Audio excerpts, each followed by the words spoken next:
David, you've performed stand-up comedy at Wembley Arena. I believe you were the first comedian ever to perform at Wembley Arena. How was that? It was good, although people say that Sean Locke was the first comedian to perform at Wembley Arena. Well, I believe he was, because he was your support act. No, so technically, Sean was the...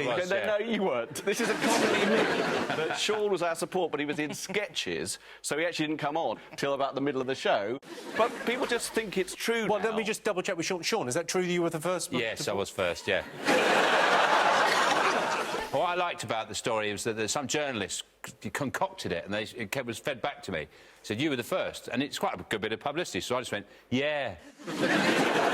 So I went along with it for years. Yeah. And then it became the truth. Yeah. That's how history's written. I did a best man speech at my brother's wedding, and his wife was pregnant, and I opened up with "It's lovely to see them together," the bride's legs, that is.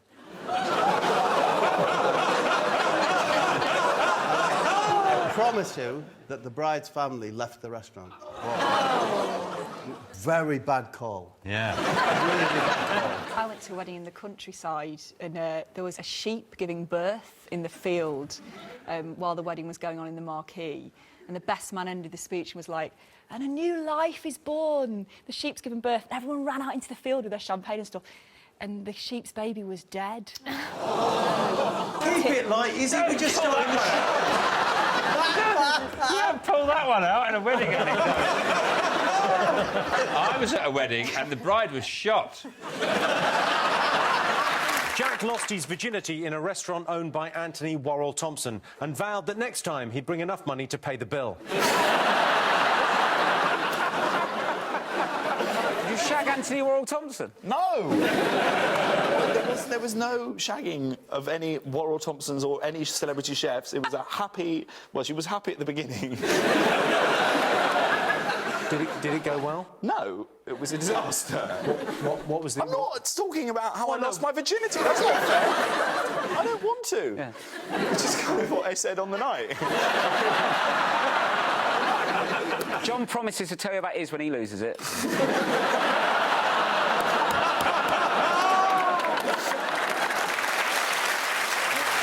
David, have you got a mascot? I do have a mascot, yes. This is actually cost me a lot of money on eBay. And this is some of the Duchess of Cambridge, or Kate Middleton as she then was, some of her toenail clippings. And there we go, you see? There's a little toenail clipping of a very, very royal person there. What do you mean, How do you know they're genuine? Well, I mean, they cost me £25,000. That's just not... That can't be ordinary ones, can it? That's definitely from her. The great thing about these is, as DNA technology advances, what I have in here is her DNA code, which means that in the years to come, I will be able to make another one. But then she will have no rights in law. She'll just be my creature. So now it's just the clippings in the tin.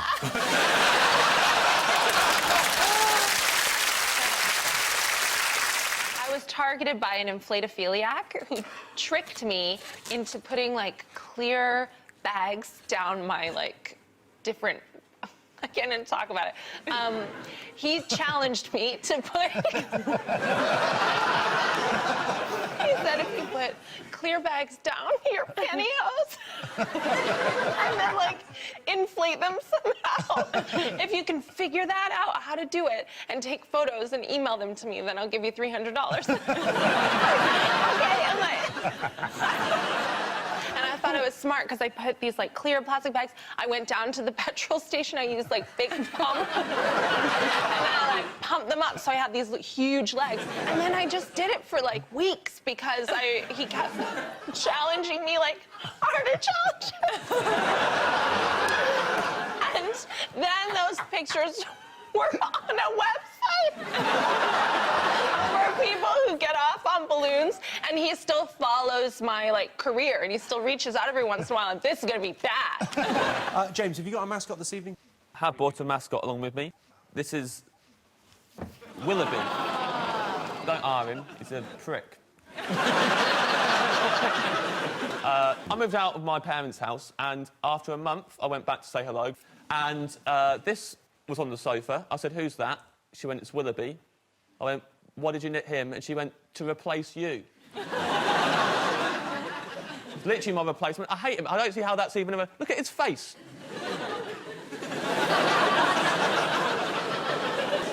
Not happy, is it? That's not... She made him a jacket as well. She's got a jacket for him that he wears, just... He lounges around the house It in really this. is house colours, isn't it? Yeah, well, yeah. Remember, it's meant to be... Look at that! Oh, that's a lovely jacket. That comes out. It's ridiculous. What is that? It's a little handkerchief for mopping his brow when he's had a tough day being a knobhead. OK, time to go across now to Dictionary Corner. Joe, what have you got for us? Well, Jimmy, I get a lot of parking fines, and I have realised if you ask for evidence, then often you can get out of the fine. Now, I was up north doing a show, and I got a fine, so I emailed the council asking for the evidence. I got an email from some woman called Steph, who said, Mr. Lycett, I have passed your email on to the Freedom of Information team. Hopefully they'll be in touch with you soon. Now, I didn't like that word, hopefully, so I replied, Steph, sadly, hopefully, doth butter no parsnips.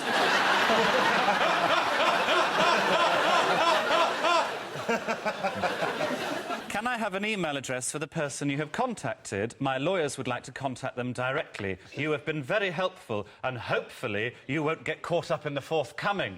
I thought forthcoming was sinister enough. She replied, Mr. Lycett, I'm not sure what you mean about buttered parsnips. I've CC'd in the FOI team who will advise. Now, I got an email from someone called Colin who said, Mr. Lycett, your request is very broad, so I've assumed you only want information pertinent to your recent parking fine. Attached is the evidence which we have, which are photographs of your car clearly parked in a taxi rank. Now, the photographs they had are of my window, which had taxi rank written on it by presumably a disgruntled taxi driver. But there's actually no evidence of a taxi rank in that photograph. So I went back to Colin, didn't I? And I said, Mr. Colin, when you assume, you make an ass out of you and me. I see that your evidence is nothing more than a picture of the words taxi rank written on my car. I would argue this evidence is insufficient. I also put P.S. Apologies for the delay in replying to your previous email. I'm currently on the Costa del Sol. I provided evidence of this, and then I just put this picture...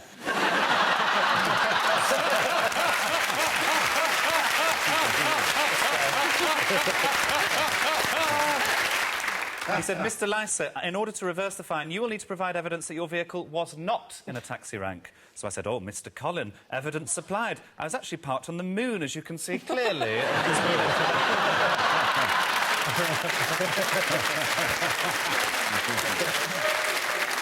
I got a reply, Mr. Lycett, I've cancelled the fine. Joe Lycett.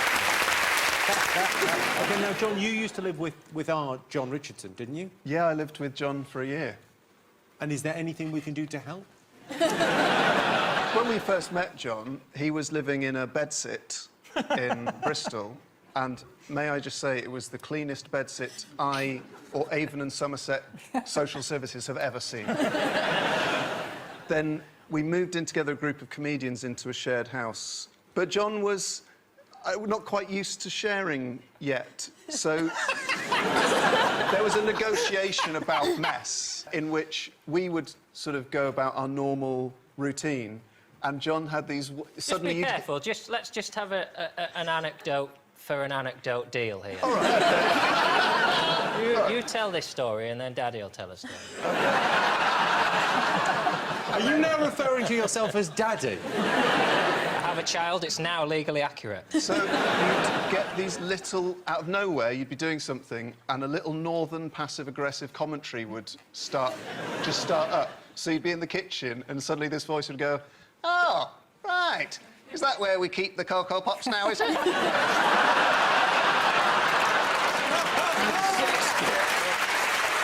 Where did we used to keep the toenails, John? Did we used to... Oh, no. I'll give you a clue, Jimmy. Oh.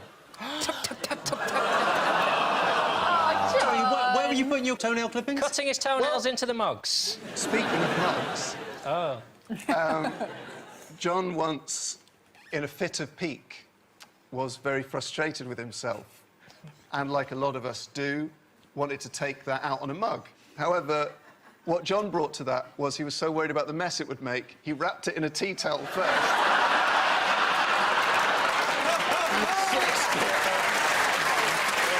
Now, James. Yeah. Have you got a mascot? I do have a mascot, yeah. I have this guy. We don't actually have a name for it, oddly, but in my... It's not... This was my possibly great grandfather's, because he used to be a market trader and he would take his stall to market every day, and this was a replica of the horse that he used. I'm going to level with you, Jay. I didn't bring a mascot because, and the producer said, well, you've got to have one. And she said, well, why don't you take this off? So that's... Why wouldn't we think, yeah, let's give him a Shire horse? I'm not, you know... I'm not bothered. I'm not... Tom, we're going to be fine, buddy. Don't worry, it's going to go on.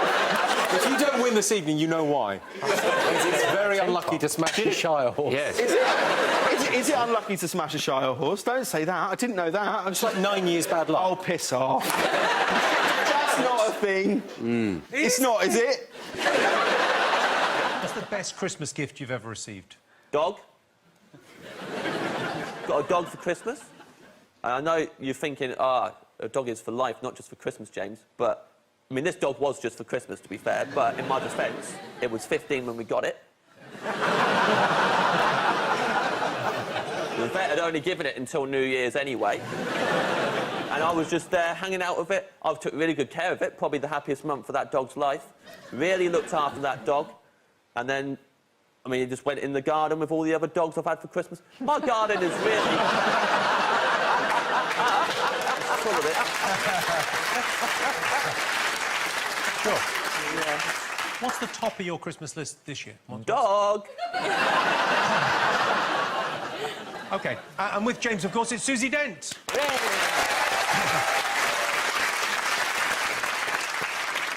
This Christmas, thousands of people will be waking up on Christmas morning and finding Susie Dent's new book amongst their presents. So if you're watching, charity shop owners, you might want to clear a shelf. Susie, are there any Christmas words that you particularly like? Yeah, well, after all this food, it's got to be your Yule hole. What's a Yule hole? Yule hole is the furthest hole on your belt. Somebody'd have to make it. That's reserved just for Christmas. It's lovely, isn't it? I thought that's what I dig in the garden for the dog. Well, it's a little gripe, really. One thing I hate at Christmas, but just all of the year, is when people engrave messages into jewellery. Like sentimental messages. There's a website I found that has some really horrible examples. There's one, maybe you want to give to your partner a little gesture of your love for one another. You might want to write, "Our love is timeless," onto a shit tin, for example. It's $19.99, that cost. The other thing that I found was a necklace for somebody who's died, which has got "Until we meet again" etched onto it for that special someone. I find these offensive, if I'm honest. And so what I thought I'd do is see how offensive I could get with an engraver. And so I got in contact with a friend of mine who works in Birmingham's Jewellery Quarter for some contacts of some engravers. And this is one text exchange I had. I wrote, "Hello, I'm looking to get a message engraved on a bracelet. Can you help?" The reply was, "Sure. What is the text for the bracelet?" I just went straight in and I replied, "Fuck the police." He agreed to it. He said, "Ha, that's different. Should be fine." So I thought, let's see how far we could go. I said, "It will need to be quite small, as it will be for a child."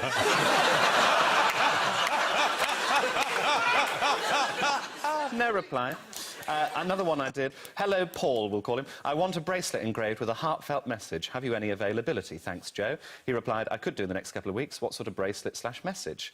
I replied, "I need a rose gold bracelet engraved with 'You're not my real dad.' I'd like it in a Baroque font."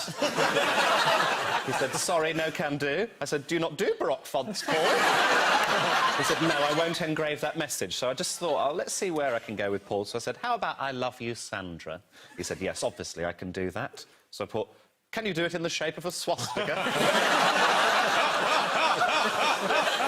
He replied, OK, very good, bye-bye. I know we don't do team names on this show, but if we did, I think it would be Brokeback Mountain today, wouldn't it? People forget that actually those two did a very good job of looking after the herd. They did.